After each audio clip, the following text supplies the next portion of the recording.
दोस्तों, आपने कई बार अपने आसपास ये बात देखी होगी या फिर अनुभव की होगी कि कोई लड़का दिन में 10-12 घंटे पढ़ाई करता है। वो अपने घर से बाहर भी नहीं निकलता और लगातार पढ़ाई में डूबा रहता है। उसके बाद भी सिलेक्शन लिस्ट में उसका नाम नहीं आ पाता।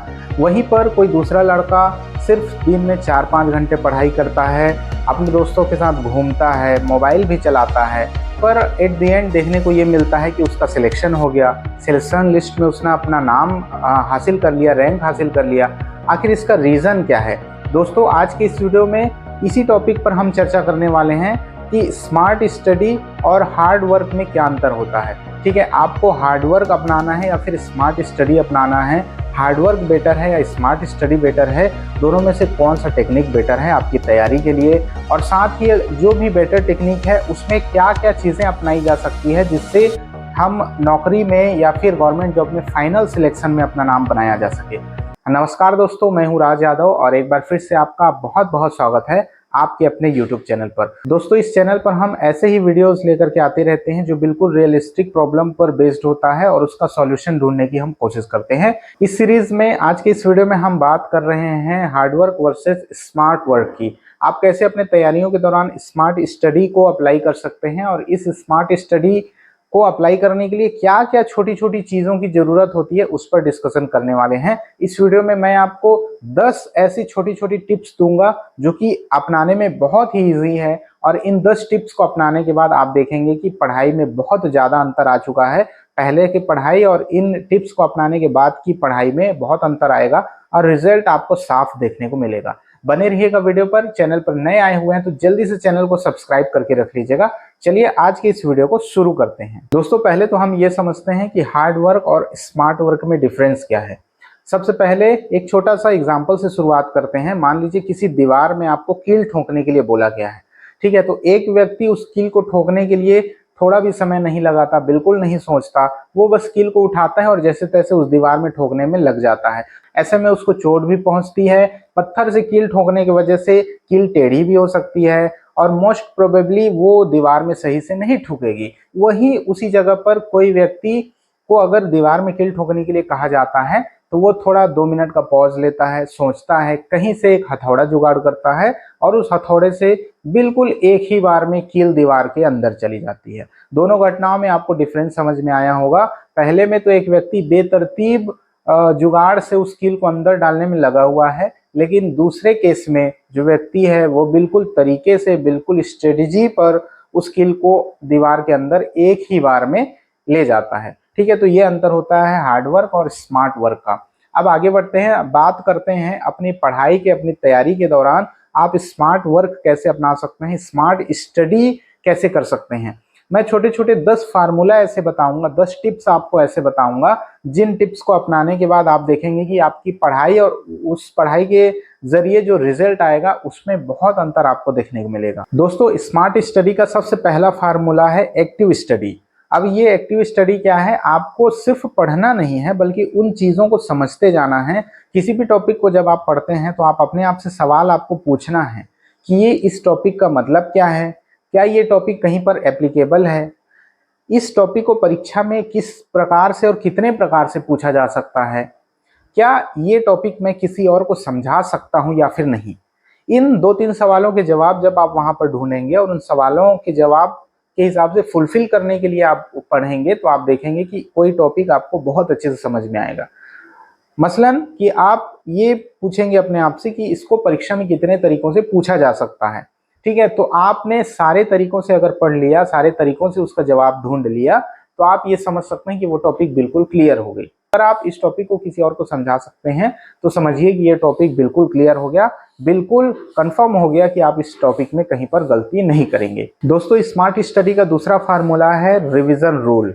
आपको एक रिवीजन रूल अपना सेट करना पड़ेगा कि आप रिवीजन किस रफ्तार से और किस फार्मूले से आपको रिवीजन करना है।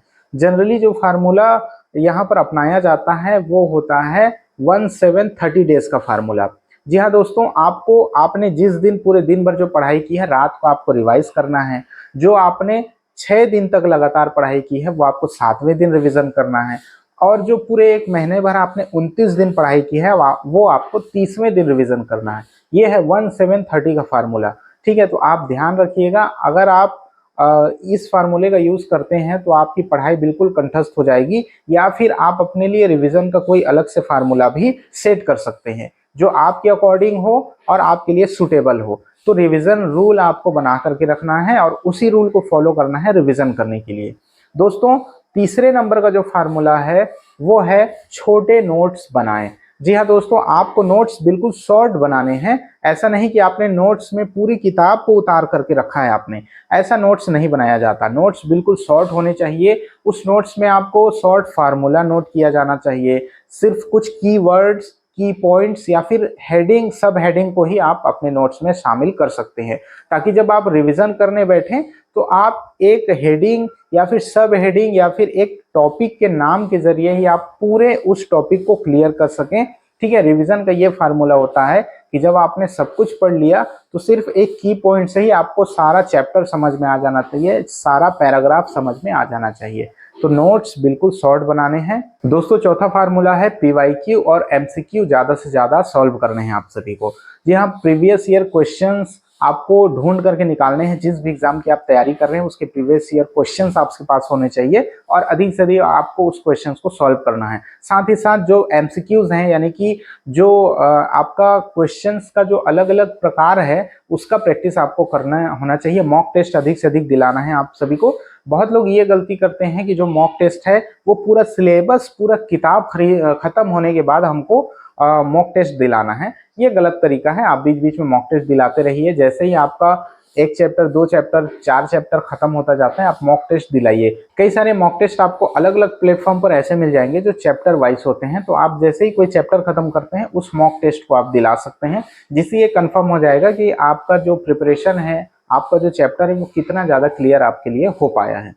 दोस्तों, अगला जो फार्मूला है वो है मोबाइल डिस्ट्रैक्शन से आपको बचना है। जी हाँ, मोबाइल डिस्ट्रैक्ट करता है एस्पिरेंट्स को, और अपने पिछले वीडियो में भी मैंने इस बात को बताया था कि मोबाइल किस हद तक नुकसानदायक हो सकता है। तो मोबाइल से जितना ज़्यादा से ज़्यादा हो सके आपको बचना है। इंटरनेट का इस्तेमाल कम से कम करना है, क्योंकि इंटरनेट में जितनी ज़्यादा सहूलियत की चीज़ें हैं, जितनी ज़्यादा ज्ञान की चीज़ें हैं, उतने ही ज़्यादा आपको डिस्ट्रैक्ट करने की भी चीज़ें अवेलेबल है। तो आपको सोशल मीडिया से बिल्कुल दूरी बनाना है। आप कट जाइए सोशल मीडिया से कुछ सालों के लिए, कुछ महीनों के लिए कम से कम, है ना। और मोबाइल, इंटरनेट का यूज केवल अपने फायदे के लिए कीजिए।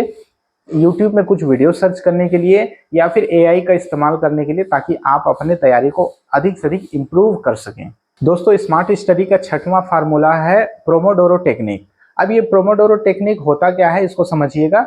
इसमें एक फार्मूला है 25+5 मिनट का फार्मूला, यानी कि आपको 25 मिनट्स तक ही पढ़ाई करनी है, उसके बाद 5 मिनट का ब्रेक लेना है आपको। यानी कि 25 मिनट पढ़ाई और 5 मिनट ब्रेक। इससे क्या होगा, आपका मूड बिल्कुल फ्रेश होता रहेगा, मन फ्रेश होता रहेगा और पढ़ाई बोझिल नहीं लगेगी। जैसे ही आप 5 मिनट का ब्रेक ले लेते हैं तो आप तरोताजा महसूस करते हैं और फिर से नए सेशन के लिए तैयार होते हैं। तो इस प्रकार से 4 सेशन आपको लेना है, यानी कि 25 मिनट पढ़ाई, 5 मिनट का ब्रेक, फिर 25 मिनट पढ़ाई, 5 मिनट का ब्रेक। ऐसे कर करके मिनिमम 4 सेशन आपको पढ़ाई करनी है और आप देखेंगे कि आपकी जो पढ़ाई की रफ्तार है वो लगातार बढ़ती जाएगी।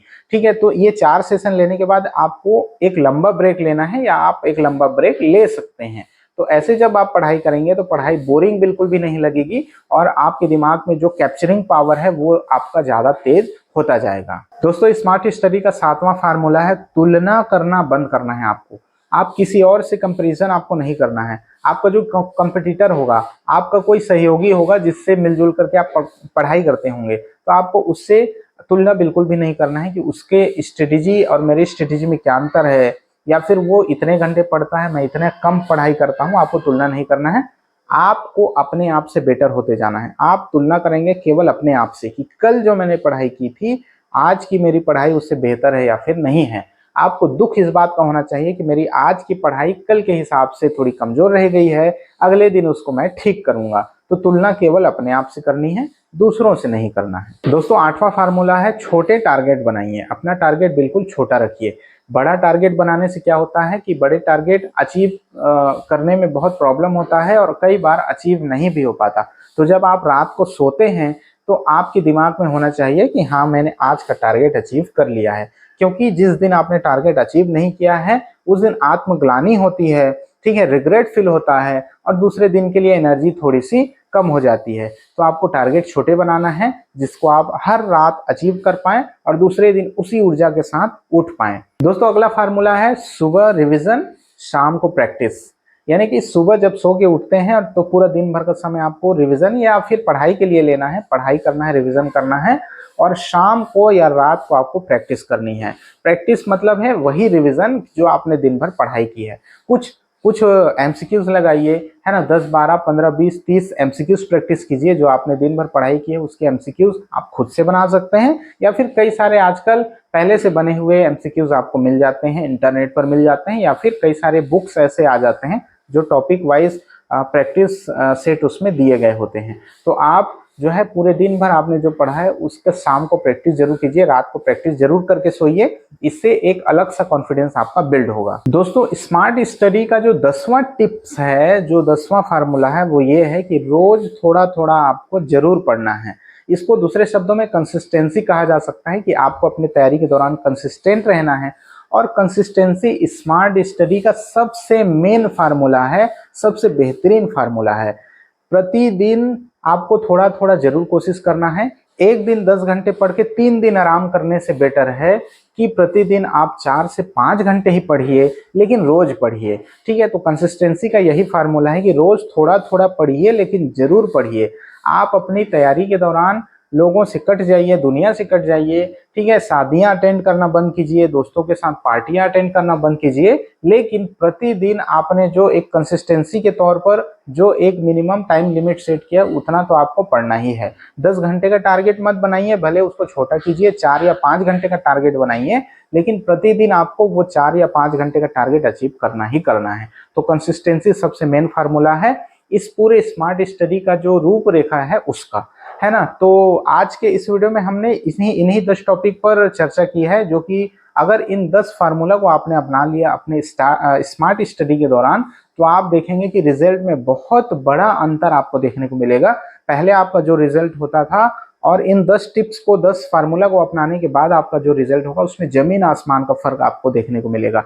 तो इन 10 जो टारगेट है, ये 10 जो फार्मूला है उसको अपनाना शुरू कीजिए। आज से नहीं बल्कि अभी से शुरू कीजिए, और आप देखेंगे कि आपकी पढ़ाई में बहुत बड़ा बदलाव देखने को मिलेगा, और आपका जो प्रैक्टिस है, ठीक है, आपका जो मेहनत है, उसमें इसका रिजल्ट झलकने लगेगा। तो दोस्तों आई होप आज का ये वीडियो आपको पसंद आया होगा। अगर जरा भी पसंद आया होगा तो इसको एक लाइक करके शेयर सभी दोस्तों तक कर दीजिए। साथ ही इस वीडियो को आप किस शहर से देख रहे हैं ये कमेंट बॉक्स में जरूर बताइएगा। किस टॉपिक पर आपको वीडियो चाहिए ये भी आप कमेंट करके बता सकते हैं। चैनल पर नए हैं तो सब्सक्राइब कर लीजिएगा। मिलते हैं आपसे नेक्स्ट वीडियो में, तब तक के लिए जय हिंद।